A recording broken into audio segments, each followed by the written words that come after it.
Bonjour, j'espère que vous allez bien. Nous avons vu hier le pont qui existe entre l'histoire de Myriam, qui a parlé sur son frère Moshe, et les Meraglim qui ont parlé sur la terre d'Eretz Israël. Rashi nous explique, Raou velo lakrou moussa. Ils ont vu l'histoire de Myriam et au lieu de prendre exemple, de faire attention à ce qui sort de la bouche, ils n'ont pas fait attention et ils ont otsi ou diba, Rashi nous dit. Ils ont dit du mal. Maintenant, diba, plus loin dans la paracha, Rashi explique que diba, c'est pas toujours négatif. Ça peut être des fois négatif, des fois positif. Diba, c'est dire quelque chose qui va amener l'autre à commencer une conversation. Dovev, sifte yeshenim. Très bien. Alors ici, dans notre cas, des Meraglim, des explorateurs, et celui de Myriam, finalement, ils n'ont dit que diba. Diba, ça veut dire des paroles.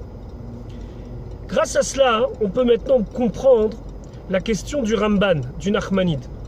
Le Nachmanide pose une question simple. Quelle est la faute des explorateurs? On leur a demandé de faire un rapport. Une fois qu'ils sont partis, ils devaient répondre à ce rapport. Ils ne pouvaient pas mentir. On leur a demandé comment était le peuple. Ils ont répondu fort. Comment était la terre? Ils ont répondu. Comment étaient les villes, fortifiées ou pas? Ils ont répondu. Finalement, en quoi ils ont dit du mal? Ils ont simplement décrit une situation véritable. Le rabbi explique que diba, c'est la première parole qui fait que l'autre va comprendre ou va sentir une ouverture pour pouvoir dire du mal. Le rapport objectif, entre guillemets, des Meraglim a permis à faire comprendre au Bnei Israël, non, surtout il ne faut pas y aller.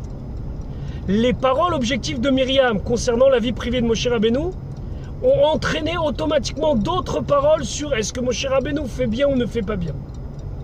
Finalement, dans toute information, la notion d'objectivité est très limitée. Comment peut-on être sûr que ce que l'on dit c'est tellement objectif que ça ne va pas réveiller chez l'autre l'envie de dire du mal? Petite réflexion, c'est ça diba. Diba, c'est dire, et ces dires-là, ces paroles-là entraînent le mal. Peut-être que certains journalistes devraient réfléchir au sens de l'information, objective entre guillemets, mais qui fait tellement de ravages. Je vous souhaite une bonne journée.